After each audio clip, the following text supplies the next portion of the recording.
Norm. I've not seen you in forever. You look that great. That guy likes me a lot. Yeah, they all love you. They love you. My audience loves you. What's happening? What's new? Your hair is short. You look great. Yeah, I got short. I got a haircut. When? Oh, this is a very uninteresting subject. Yeah, but it looks good. It caught me off guard. Yesterday. Oh, wow, yeah. Well, it's short. It makes sense. Yeah. How's the family? How's everything going? Ah, great, man. Couldn't be better. Life is fantastic. Yeah. I like life, man. You do, really? Oh, my God. People that complain about it. First of all, you're lucky enough to be alive when you think about it. You know what I'm saying? Your mother had to have sex with your father. That your grandparents had to have sex. Great-grandparents had to have sex. It's lucky you're alive, my God.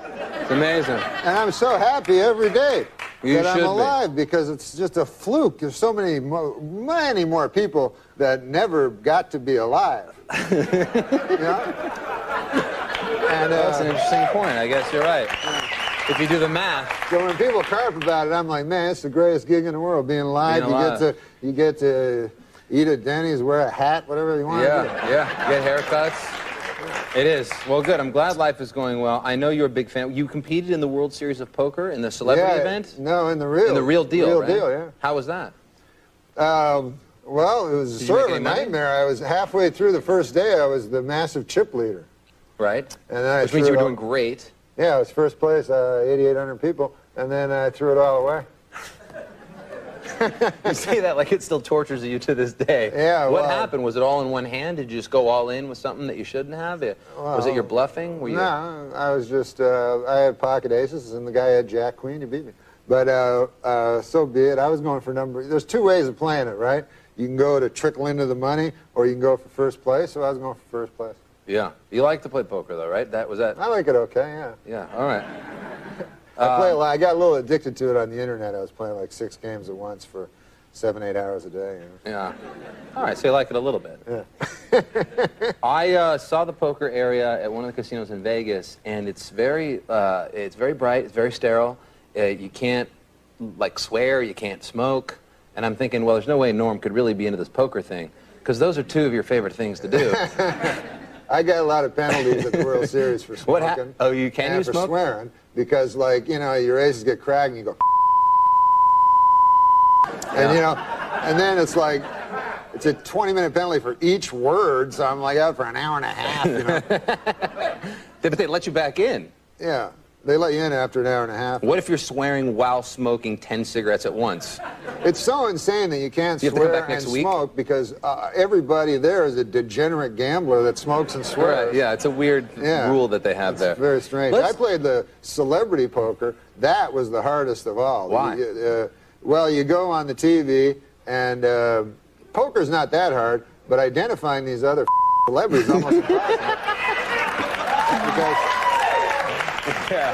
That should really be its own sort of gamble. Yeah, that's right there. I want to bet on the fact that I'm not quite sure that that guy is in Creed. I don't know. Exactly. I'll bet $1,000. I think that's just a better juice factor in that. They get peripheral celebrities like me. They're not like Matlock's going to be on the So, you know, you get like I had to get briefed there because everybody's 20. They're like, that's the guy? Of course, don't you know him? He's on that police station. He plays Detective Johnson. So I remember all this. I really enjoy your work on Police Station. That time you got that crook. He's like, Norm, it's me. It's John Stamos. What's with you? You don't recognize me?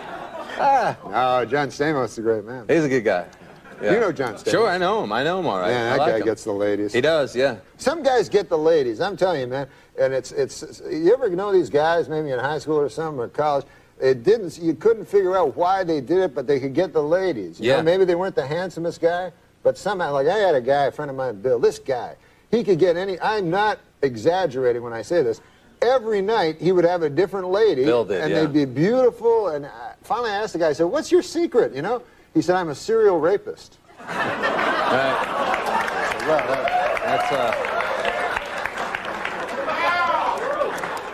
That hardly counts, you know? Yeah. Norm, let me ask you. I tried the roofies once, actually. Did you? You tried that? You tried that as a technique of dating? Yeah, because I said, these girls, you go and you feed them a nice hamburger, and then... That's not enough? Nothing happened, so I said, I'll try these roofies. All right. They didn't work at all, man. I couldn't even remember anything. I woke up 3 days later, my ass hurt. I don't know what happened. This is the second night in a row. We can't air any of this. This will be the greatest website interview ever. None of this will make air. They're just jokes. Let me ask you about, you grew up in Canada. Everybody in Canada speaks French, but your father, he forbid you from learning French, Yeah, right? yeah. Everybody in Quebec, where I grew up, Quebec City, about 99% French, a few English people. And yeah, my dad, you know, the English hate the French, his guts. And so my dad wouldn't let me learn French. Why? Because he hated the French. And so in school you could take either French or Latin, and I took Latin, and in Quebec City it turns out there's no ancient Romans. That's right. So I got beat up a lot by French guys, which is about the most humiliating thing that could ever happen to you. Right. Aside from losing at celebrity poker to the guy from the cop show. Let me ask you about, there's a couple of shows coming on NBC this year that both deal with SNL, where you spent some time.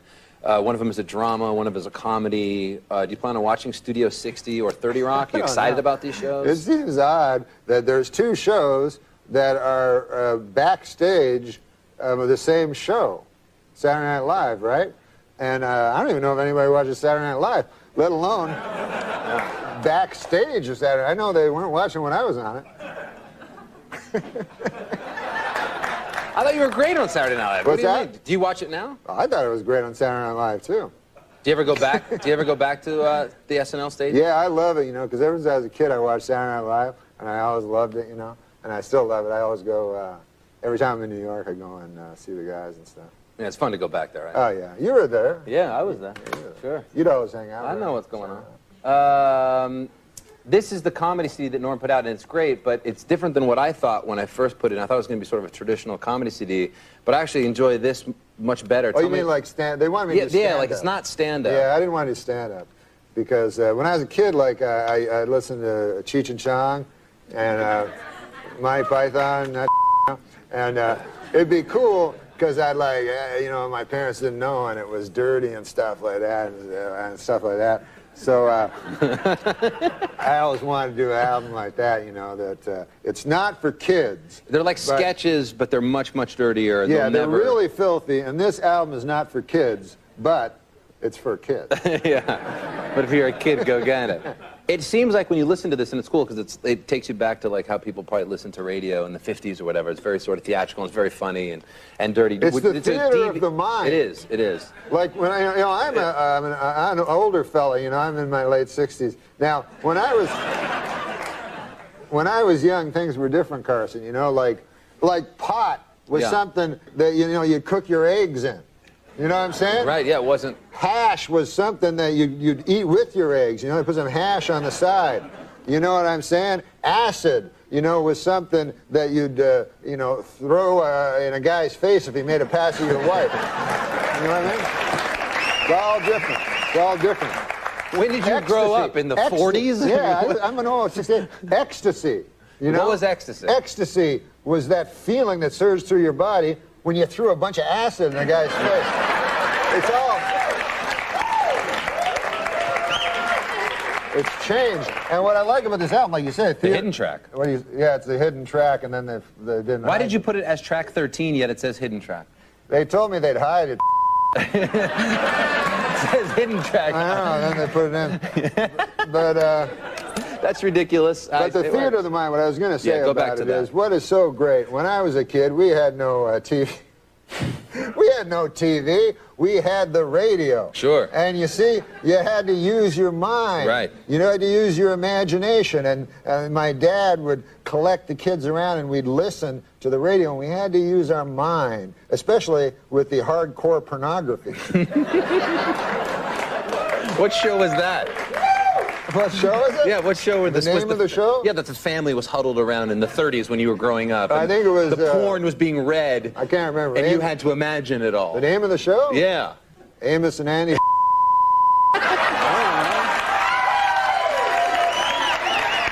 that's the one. That's what I was thinking of. Those are great. I like to go down to the radio. Come on now, Amos. I don't believe you should be doing that. All right. That's great to go down to the Museum of Radio and TV. Have you ever done that? Yeah, sure. And you can go and you can just basically call up any great old television show or radio show and relive those great moments. Yeah, it's beautiful. It's unbelievable. Yeah, we'll look for that Amos and Andy. All right, you gonna hang out? We have Amy Smartest here. I love Amy. Did you meet her? I met her, and I'm a big fan of her. She's smart, and that wasn't a joke. It's not even on here. The Amy Smart.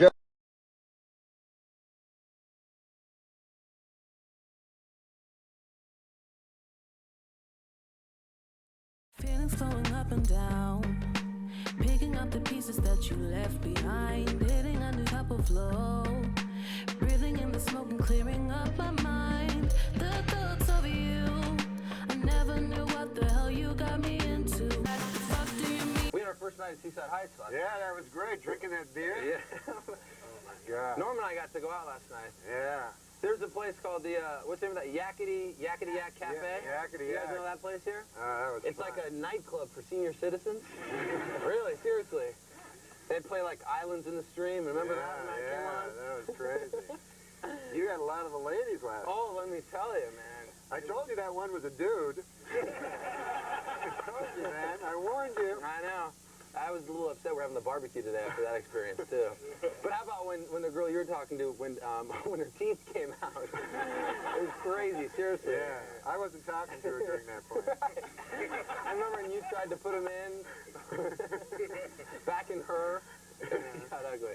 Hey, also, our question of the day is, and Norm's here to talk about Dirty Work, which we're very excited about. Yeah, it's going to be fun. Tell us a little about just the plot of the movie. It's sort of a revenge. It's a movie, yeah. It's a movie about, I play a guy that opens a revenge for hire business. So I get revenge on people that can't think of them themselves. And you actually co-wrote this movie, and, Yeah. and this idea actually stemmed from you just having a fascination about this idea. Yeah, I love the idea of revenge, yeah. Certainly. Our question of the day is, what's the best way you've gotten revenge? So if you're here hanging out with us, think of some ways that you've gotten revenge. Do you have any ways that you can think of in your own real life that you've... Well, this wasn't my idea, but my buddy did it when we were in college. We sent these dudes at this fraternity that we didn't like a big bunch of donuts, right? And then they ate the donuts, and then underneath the donuts we had a Polaroid of me and my buddy with the donuts on our... That's good. How come we didn't write that into the movie?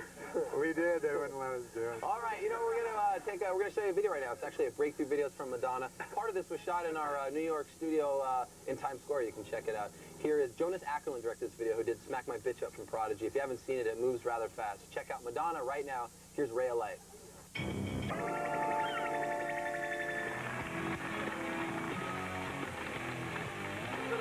Hey, all right, welcome back to the show. Carson, Daly here. Norm Macdonald, our guest today, star of Dirty Work, a movie that everybody in America has to go see at least once. That's what we're asking. Yeah. We're not asking a lot. Just go and check out Norm's movie. It's very funny. We're going to talk about it just a little bit. We've actually started yesterday, since Norm's going to be on the show with us all week long, kind of hanging out. When you came out yesterday, you didn't look in the like you were in the real beach attire. Right, I've gotten a little more. You're working your way. I had a sweatshirt yesterday, now I have a T-shirt. But we're taking up a collection fund, too, of everybody here. So by the end of the week, maybe we'll get you in a skivvy. Yeah. So this is the Norm Macdonald Skinny White Ass Fund. There it is. Sorry, Ski. You got that? We have about 14 bucks in it now, so I'll pass it around. If you guys want to see Norm in a, you know, like a thong by Friday, then drop some money. Some of the ladies put some money in, too. Put money in there, for Christ's sake. Put some... Stop taking the money. Hey, how are you? It's Tuesday. That means there's some new music in stores. Part of the grassroots movement from the Bronx. And it's just, it's happening. Norm Macdonald, everybody. Yeah. Hanging out with us.